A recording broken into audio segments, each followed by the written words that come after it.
In the last video, we did the drag and drop, so now we have the ability to drag and drop items in the list. Next up, we need to focus on the home page. So the home page is going to firstly select a process that we want, so it's going to choose one of these processes. But I think we also want a kind of quick option for if you don't want to make a process with a bunch of actions and you want to, on the fly, create the actions. We want the option to show and have this actions list on the home page as well, and to be able to just quickly add actions. So we don't want to take up all the UI like we have here. We want to be able to potentially just right-click in this custom actions list and add an item as well for quickness. So what we're going to try and do today is do a context menu to right-click and have this available actions thing in the right-click menu as well. We'll then either leave it in this list or hide it and only show it in the home page, but it's something we can practice on in this area. So let's just take a look. So if we take a look at the Avalonia docs first and find out what options we have.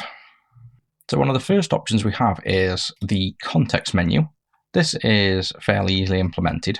I don't know whether we're going to have enough control with it though, because even though it is going to be a menu, I want to be able to style this nice and easy. So let's give this a go first. So we just have to go inside of whatever item we want. I presume a list box will be fine. .context menu, and then a context menu, and then menu items. I presume it's going to be forced into a menu item, but we'll see. So we just go to the view for the process page, and we want this is not the one. That's where it updates. It's the actions list, is it? Oh, maybe it is this one. Yes, it is. So it's this list here. So inside of the list, say below the behaviors, let's try listbox.context menu. We have a context flyout as well. We'll see what that is in a minute. And then inside of here, it was context menu. And now inside of here, I think we have to do, let's start with the menu item first and see what options we have. So we don't have contents. So we just have header. So the menu item is going to be definitely limited. But let's just run this first and see if this works. I presume the context menu is going to automatically open on right click. That's the expected behavior of context menus. That's kind of the point of them. So we go to processes now, click here and right click. There we go. So we have a nice menu. So this menu would work if we wanted to add, but we want to add a list like this with headers. And then when we click them, we obviously want to add. I think we'll just right click and click to add something basically. So let's see what customization options we have in the menu item. If we F12 into it, it's probably the simplest. And take a look at the actual class. And if we just scroll through here, to be honest, there's that much in there. It's probably quicker to actually do this instead and look in here what actually shows up. So we have the context menu, which will be the controlling context menu, I presume. Background, bounds, class. You can run a command, which will be on the click, which is probably something we'll use. You can change the cursor. One thing we want to do is try and this is going to be a list with headers and things, with actual headers that don't do anything, but we don't want to close when we click. So I'm looking for something that might help us. Group name. Let's try group name test. Group name test. Let's see if this makes like a header, which is what we're after. So into here, right click. No, but maybe there's something to show a group header. Header, group. And we could probably look at the documentation to find this out. I tend to just browse initially to see what I can find out. Effect, focusable, fonts, gestures, height. Yeah, so I can't see anything obvious there. Placement is where obviously the menu is going to open up, which we don't really care about for now. And nothing in this list is really standing out. So let's check the documentation for what group name is. And that basically says it's a menu group for when it is a radio type. So that makes sense there. So I don't think we're going to have many options here for customization. I don't think this is going to work for us. The next thing it says in here is we can use a context flyout. So if we look for flyout, that's down here. Let's see if this is any better for us. So for that, we'd get rid of the context menu. And we'd want to just say .flyout and then flyout, and that just looks like, hopefully, a content that we can dump anything in. That looks a lot better, potentially. So let's just do listbox.flyout. That doesn't appear to be there. So is that something we can only use on buttons? Yeah, only buttons can use flyout. You can attach a flyout to others using the built-in attached flyout. So we need to do flyout base.attached flyout. That sounds right. So flyout base.attached flyout.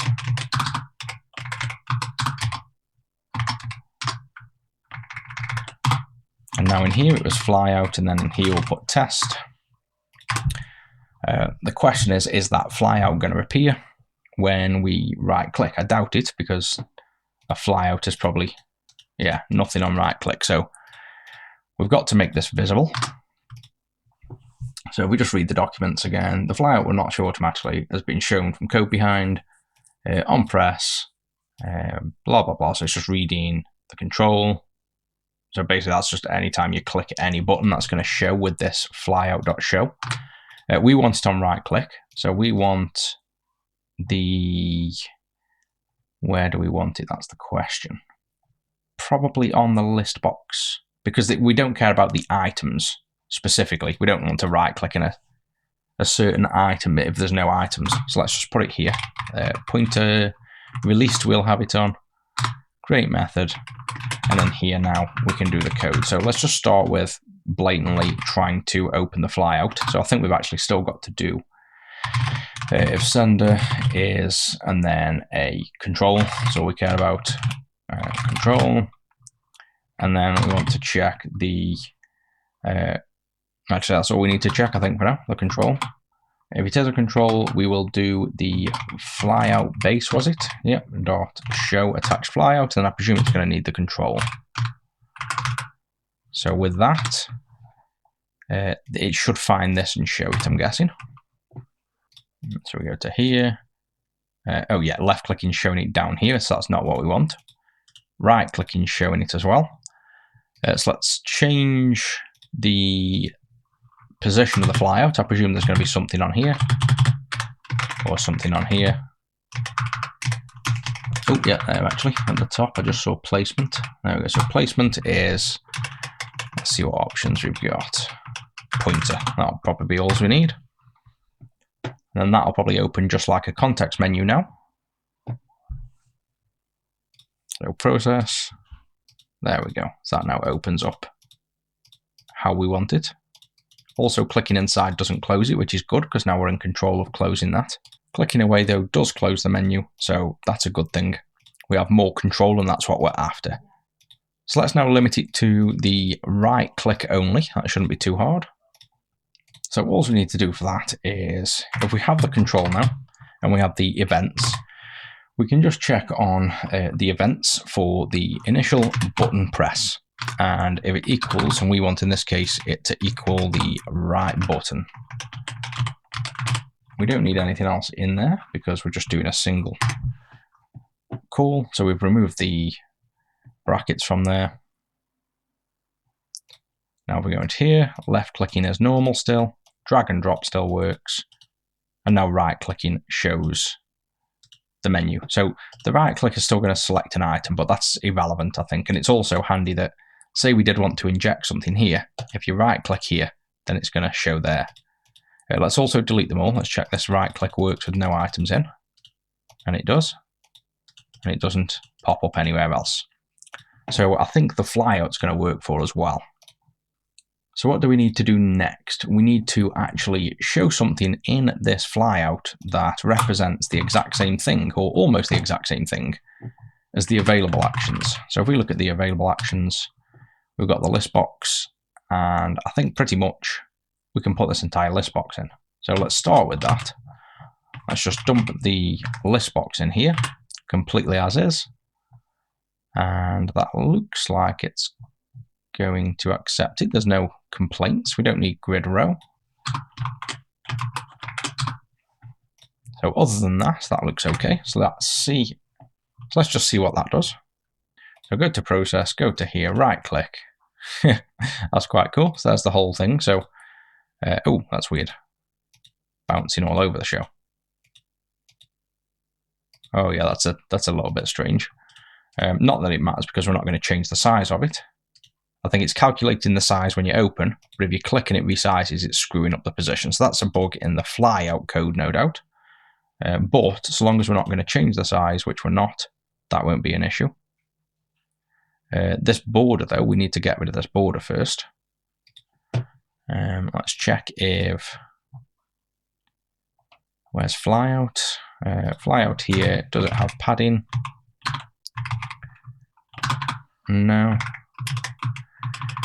Right, so probably a style then inside of here. Flyout.style maybe? No, okay, we're going to have to do... where can we do it? Let's put it maybe close to here. And this will be list box. So I'll just do list box. In fact, I don't think that's going to work. Listbox.styles, it's going to isolate to there. Let's go to the top of the control.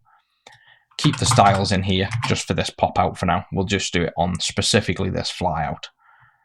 So we want to do user control dot styles. And then in here we want styles. And then in here we want the actual style now. And then we have the selector, and we want that. Oh. We want that to be the flyout presenter or the flyout. I'm not sure which one it's going to be. Let's try the flyout. And then inside of here, we can have a setter with a property of, I'm going to presume padding. No, there's no padding. Flyout presenter then maybe. There we go, so that's got padding. Value of 0. Let's see if that works. And if we wanted that on multiple flyouts, we can just move that to the styles. Yes, there we go. So that's got the border. I'm not overly bothered about the outline, the list box glow outline. I quite like that. So we're going to keep that for now. But I think we want, well, for one, we need to get rid of these plus buttons because that resizes the menu. So let's just tweak that. That will be in flyout. We've got the control theme here. We've got the buttons. So that's the button gone. So let's just see what this does when we run it. Right, so that's better now. It doesn't change size, which is one thing we want. The next thing we want to do, though, is we can either have a plus button that's always visible, so you can just add multiple, or you can make the right click just add one. I think it makes more sense to just have a right click menu, click the one you want, and it automatically closes the menu. So we need to now bind a method to these when we click them. And we could always remove that menu if we didn't want that menu. You could do, where's the flyout again? So the flyout's here. The list box in here, what we could do is you could have, say, a border thickness of 0 to get rid of that border, and then put some extra padding in, maybe 10. Let's see if this looks more like a context menu then. There we go, so that's actually a bit less in your face. I kind of like that. Yes, that's much nicer. Now then, the only thing we've got to really do is when we click these items, we need to somehow close the menu, find out what item this is, and find out what item is selected, and then insert the item in between there. Now, just because we used these interaction behaviors the other day, and I want to kind of play with these more, let's see if we can use these to trigger a command when we click. We can obviously do it with like grid, probably has, yeah, see the grid doesn't have a natural click event, but you could do like a pointer pressed or pointer released and then invoke a command that way. But to save more back-end events happening. Let's see if we can figure out a way to add the click event to the item. Now, I've got a feeling the grid is going to have padding in, so we might have to figure that out after, like a natural padding in. Well, the list box items are going to have natural padding. Yeah, there, padding of 10. Oh no, that's the actual list box. So we might have to do something with padding.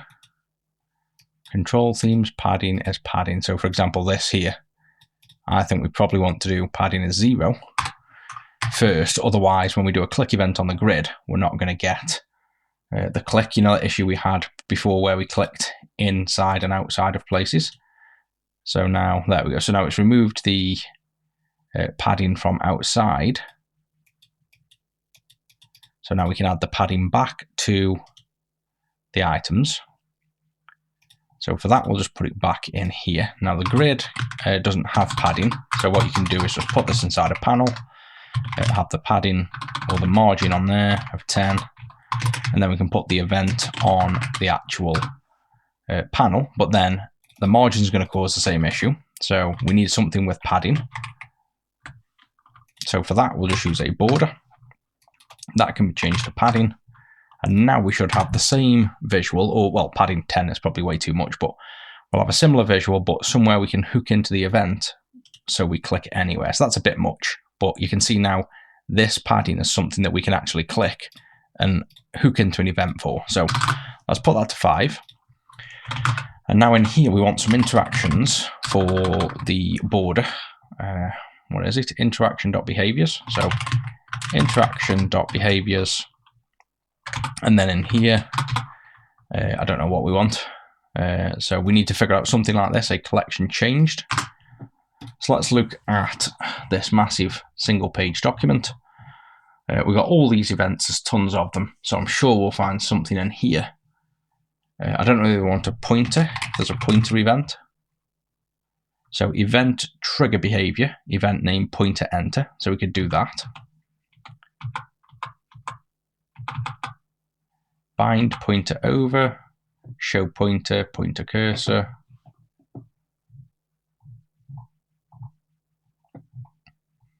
Events here. So we have pointer capture, entered, pointer move, pointer pressed. So we could use pointer pressed or released as an event behavior. We could use tapped event. So considering we're on desktop, we'll probably use the pointer maybe. I think that just makes sense. So pointer pressed, but then we kind of want to filter. I don't know if we can filter, you see, on pointer pressed and checking a button before we invoke a command. I suppose we don't mind because I don't really care about right clicking or left clicking in this instance. I think we can just enable that regardless. So when a pointer pressed event, is there anything we can check in here? Nope, so there's nothing we can do in there. And then typically when there's an event, we open the brackets and put in an action inside. So that would be going inside of the pointer event. And then here now, we can do that invoke command thing we did before. And that can just be a command of binding. And we can see we are bound to an available action. So we need to step up the parent. So we'll do a parent listbox dot open to VM colon process page, close data, context, close again, dot, and now add action to process. That's the command we want. And we need to also do the command parameter to bind the item that's actually been clicked, which the fact that pointer pressed is already bound to that item because we are binding it to each item already. We just need to bind to the actual binding. So just command parameter is binding, and that should be the available action that's already under the pointer because it gets selected by the fact that this is part of that item. So if that's right, we should hit this, which will just add it to the end, not where it is. But let's see if that works first. We can work on potentially inserting it elsewhere if we want to.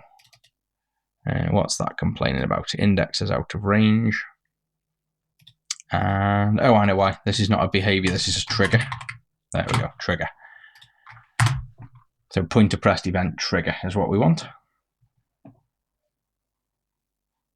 And now we go to here, right click. I presume we can tap on these is the problem. Oh, luckily, yeah, they don't work because we disabled them. And then click on one of these. There we go. Running the inject code. That seems to have worked. So let's just delete all these so we can see. Right click, add a print. Oh, did I double click then?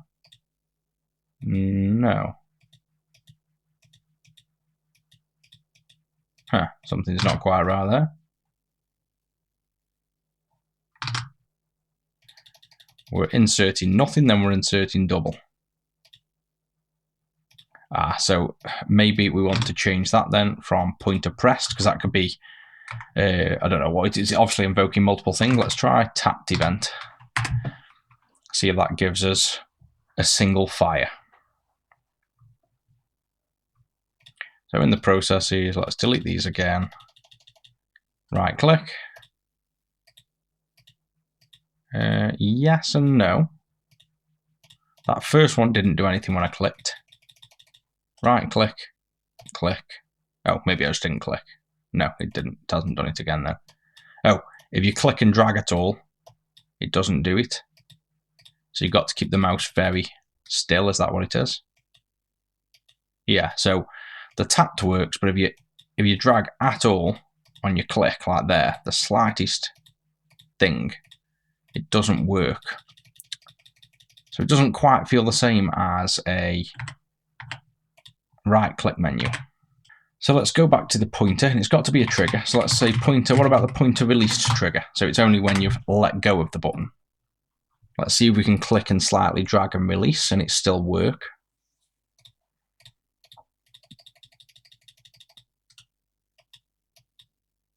No, so that's also clicking and dragging and then tapping once is doing double. So the pointer events are no good for us. These aren't great.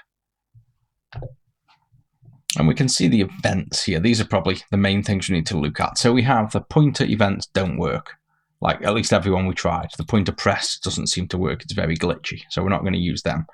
The tapped seem okay. There's a right tapped and a tapped. So I presume that's forward and back. And there's nothing else. So I think if the tapped isn't going to work for us, then this is just too buggy to use.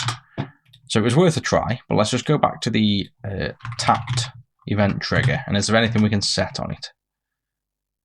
Actions, classes, is enabled, name, resources.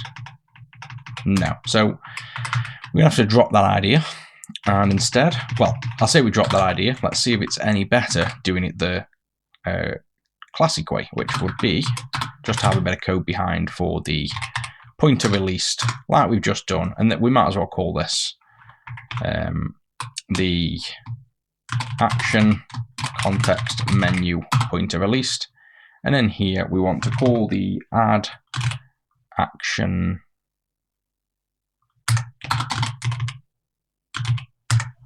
we're in the view. We've got to get the view model first. So this is where we need to be the data context. We don't typically access the view model from behind here. Process page view model, the data context.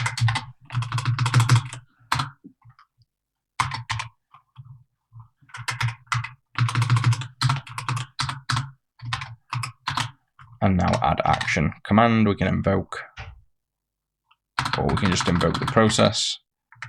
Now we need the available item, which will be the sender, I believe, maybe. So we'll just do null for now and breakpoint on this, because first we want to see when this fires, if this is going to be any better. Okay, let's just ignore that for now and put a breakpoint here. And let's see if this event fires any better than the other one. So if we go into here, right click, click and drag. Yes, that's firing when we want. So this is going to work. The sender is a border. which will have a data context. I believe if this menu wasn't popping up in my face, that's the problem. We can see the data context is what we want in available action item view model. So we should be able to do this and available action item view model from sender. We need to cast that to a control. So same thing. What we do, need to copy that. We'll just retype it. If sender is control, I guess, and control dot control dot data context is available action item view model. Makes it a bit easier. Pass in the view model. And I suppose we could do the same thing on data context, but it doesn't matter. So why is this complaining now? Make method public. Oh yeah, so it's not public. So we make that method public. This is telling us we can cast that. Yeah, so we need to, even though we know it is process page view model, we'll say if data context is process page view model,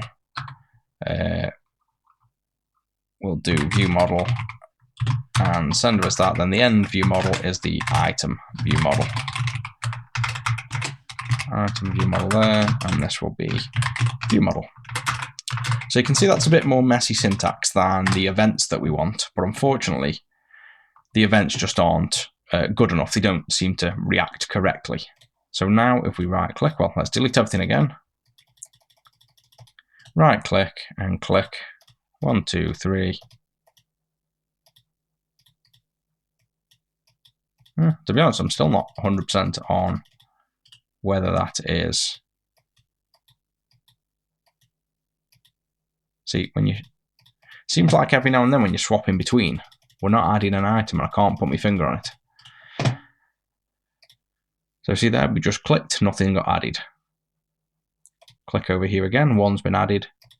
Click over here, one's been added. So it's if you click between, if you click between items in the border, doesn't work, that's what's happening. But if you click in the text, it's adding. So that will be this firing, I presume. So we click in the border. Oh no, so it's not firing. Now I wonder if that is because the border doesn't have a background. We've seen this before where if you've got a transparent background, click events don't happen, they don't naturally bubble up. I don't know whether we can do transparent though and force a background property on there, or whether this will make no difference. If not, we might just have to set the background color to match what we're expecting. So if we click there, yes, there we go. Now we've got the event. So the issue with that was the border not having a dedicated background. So now, there we go. That's behaving exactly as I expected. The headers don't work. These do. That's that bit solved. So now we want to close the menu when this happens. So instead of calling this, we have complete control here now. So we can do a few things. One, we can say, and on the sender is that, or let's do sender as a control as a data context. We can now also say the initial mouse button is right to limit it, well, left in this case, to limit it to left clicking, which we wanted to do. In here now we can close, so we want to do the flyout base, I presume. There's a close property on here. How would you close it? Maybe get the attached flyout first. There we go, there's the hide. What's that complain about? Could be null. That wants to merge, okay. Alright, let's see if that now works. No. So that means either that's failed, control, which is the sender. Oh, I know the issue. We open it with, this will be opened with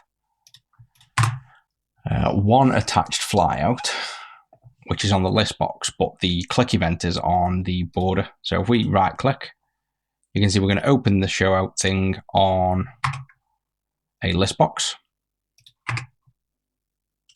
And then we click to close, we're trying to do it on the border. So we don't have the right element there. So it might be worth just getting this list box tagged with a name. That's probably the simplest thing. This can be the actions list box. And then we can just reference it from here. It's much easier then. Get flyout for the actions list box because that's the one we're doing. You could even do a show here just to make sure it's the right one so you don't overdo, but let's leave that one in a minute just to prove this is correct. And this will then be hide. So it's probably going to complain that we need to do that. And that should work. That was more complicated than it needed to be. I guess we know what we're doing now though. So we now right click, add. There we go. So now you can right click, add and close. And we could just update this for good measure into there so that when we right click, it's always that one. And that gives us now what we wanted, which is a nice right click menu. So we could delete all these. And you can right click, add, and you've got a nice quick way of adding. The last step then is we probably want to add the item, insert it to a specific location based on it's going to be automatically the selected actions list one. So instead of calling add processes, you could call add, but we can also now call the insert, I believe we called it. So this can be public. We can do insert action to process, and the index can be the selected index. So now we can just do insert actions into process. And I guess this would be the actions list box dot selected index, maybe. Let's see if that works. So we will first want to say delete these. So the third one in, if we right click and inject print only, it's gone the one before. So I'd probably say we want the one after. So selected index +1. And that should inject after. So delete that, right click in the middle and we want it to jump in after. Perfect. Now the only thing is that you can't add it to the top, so maybe we do want it before, but in the same way, you couldn't add it to the bottom. So I think we'll leave it as, if you add one here, you can always then drag it up. And I think that is everything we need. So now why is this, why is that grey? Just because you don't need the word control? Yeah, there we go. So I think that's it. We now have a right click menu as well.